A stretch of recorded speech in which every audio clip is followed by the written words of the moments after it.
Hey, it's Art from My New Microphone. In this video, I want to show you a cool technique for adding dimensionality to your vocals and other tracks in your mixes without washing them out. And to not waste any time, that cool technique is dynamic reverb and delay. This technique I term dynamic reverb or delay effectively pairs reverb or delay with sidechain compression. We will set up an effects send and return path so that we have an auxiliary track or an effects return with either a reverb or delay on it that is acting upon an original track that we want processed with either reverb or delay. We will follow the time-based reverb or delay insert with a compressor and then use the original track as the external sidechain to control that compressor. That way the original signal, typically a vocal, will compress or reduce the amplitude of the effect when it is present. And then between different vocal phrases, for example, that delay or reverb effect will be allowed to bloom up and give a sense of dimensionality to the vocal within the mix. So we can have a very clear and upfront vocal or other track when it is present, and then a nice sense of space between those vocal lines. Before hopping into our digital audio workstation, if you want a little bit more information on effects sends and returns or auxiliary tracks in a mix, I'll leave a card to another video I have up here dedicated to the subject, along with a link down below. So if you want to check that out, please pause this video and go check that out, then return to this one once you're all set. So with that, let's hop into our DAW where I will show you dynamic reverb and delay in practice. All right, so here we are inside of Logic Pro where I'll be showing you a little bit of dynamic delay and dynamic reverb in this session right here. We are working again on the track The Unending Maze by one of my projects called Blunt Cousin. And in particular, I want to focus on this section right here. So I'll play it for you first so you can get kind of an idea of what the vocal's doing in the mix and how the vocal delays are swelling underneath the vocal and then coming up afterward. So to start off, I will just play a little bit here to give us a sense of what's going on.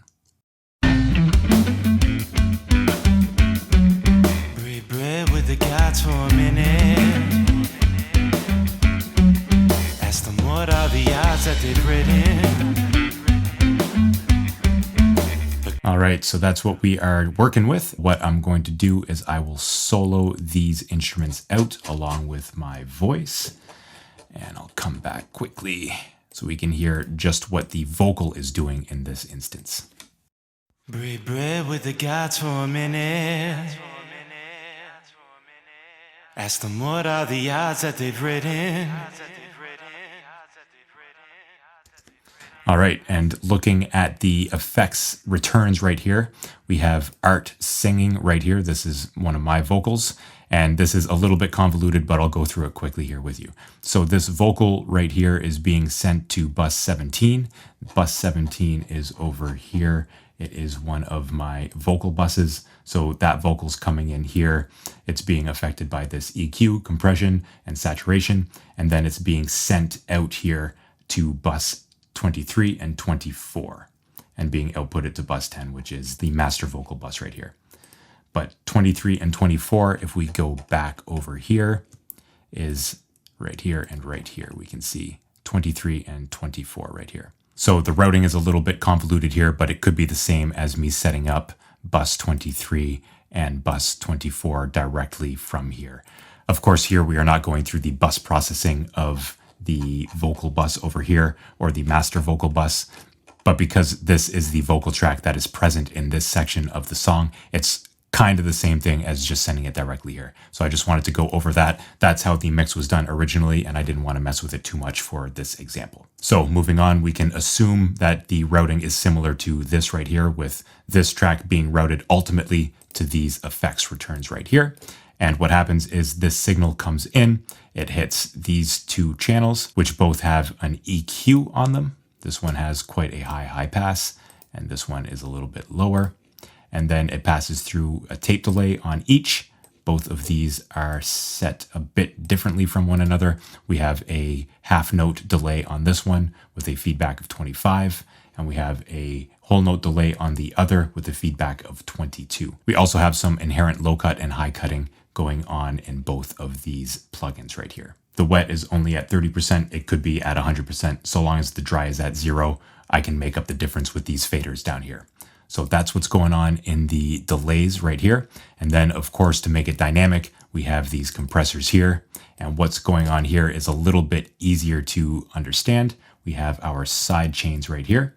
And if I click here, we go to audio, scroll down, and we see that Art Sing audio 36. this is this track right here.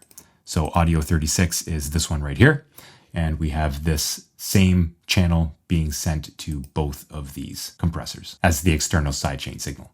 So when we play this back, we should see that when this vocal is present, there will be some gain reduction. And then when there is a vocal break, we'll see that the gain reduction comes back up to 0, which means that there will be no attenuation of the effects return. So let's play this back. Break bread with the gods for a minute. Ask them what are the odds that they've written. A coincidental collision. Your coordinates my position. And I can make things a bit more obvious by adjusting this threshold to get From a their bit perception more above her. compression going on. See mentions of hate and intentions of lovers. And I can also go in and adjust these Coincidental release times so collision. that the compressor releases more slowly once the vocal Your disappears. coordinates my position. From their perception above her. See mentions of hate and intentions of lovers. So that's pretty extreme. I didn't have that in the original mix. I believe we were at about -30 here, -30. And we had a slower release because the compressor wasn't pinning down the attenuation as much as it is here. But that's the gist of the dynamic delay technique as I see it. Of course, when it comes time to apply these techniques within the mix, I would do it in the greater context of the mix with everything playing, and I would really spend some time getting the proper balance of the dry signal versus the effects return channels right here. But for this training, I wanted to kind of make it obvious for you just to show you the ropes of how you could use this in your own mixes. So again, what I have here in these compressors is pretty much what I had in the original mix, but I just wanted to crank down the threshold and really make it obvious for you to hear what the effect is actually doing in the greater context of the mix. Mixing is often a game of making very subtle movements forward and then ending up with a great result rather than making these drastic changes within the mix to achieve our mixing goals. So that's delay. Let's quickly move on now to reverb. So I'll close these out and turn them off, and then we will open up the reverb here. Now, naturally, we may want to be a little bit more aggressive with reverb as it has a greater tendency to wash out the vocal or whatever track we are applying this dynamic processing to. But let's listen to this as is and make some tweaks as we go along, shall we? Break bread with the gods for a minute. So that's pretty Ask intense. them what are the odds that they've written. A coincidental collision. Your coordinates my position. So a little bit higher From on the their threshold perception here to get above more her. gain reduction seems more appropriate for the reverb. See mentions of hate and intentions of lovers. I'll also go ahead and adjust Dimensions of faith at the sentience of her. The unending maze we are meant to discover. Break bread with the gods for a minute. Ask them what are the odds that they've written. Then I can also go here and just A bring these coincidental down, bring these collision. effects returns down a little bit in the mix. Your coordinates my position. From their perception above her. And then I may even want to go into See this mentions reverb of hate and intentions Make of the- lovers.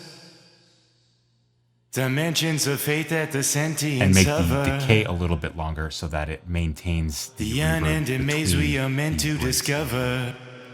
Break bread with the gods for a minute. Ask them what are the odds that they've written. A coincidental That's collision. not working exactly how I would like it. Again, there would be a little bit of tweaking. Your going on here. coordinates my position. Let's adjust the reverb a little bit more. From their perception above Pardon me, the her. release time. See mentions of hate and intentions of lovers. Dimensions of faith at the sentience That's a little bit more of subtle. her. Let's listen to it in the greater context of the mix. The unending maze we are meant to discover. Break bread with the gods for a minute. Ask them what are the odds that they've written. A coincidental collision. So I would tweak this a little bit within the mix. However, it gives us that sense of the vocal being very upfront and also gives us that sense of space between the vocals as that reverb kind of swells up before dying out, before the next vocal line comes in. So that's to show you both dynamic delay and dynamic reverb in the mix and how you would go about setting those up, at least how I go ahead in setting them up and then going about tweaking the parameters to make it fit into the mix. So that's what I've got for you inside Logic. Let's hop out. So I encourage and challenge you to use dynamic reverb or delay in your next mix and let me know how it goes in the comment section down below. If you found this video informative, I invite you to hit that like button and to also check out the My New Microphone mixing cheat sheet. This is a free resource I put together to help you out with the step-by-step process of mixing and to help you make the right mixing decisions at the right times in your mix. Of course, there are no such thing as cheat codes when it comes to mixing, as every mix is different and demands different mix processing. However, this cheat sheet I put together is the closest thing I could get to a great reference guide for you, and it's free. There's a link down in the description box down below. So with all of those call to actions, I will leave a few other videos from the My New Microphone YouTube channel up here. Feel free to click on one of those, check it out, and I will see you in the next video.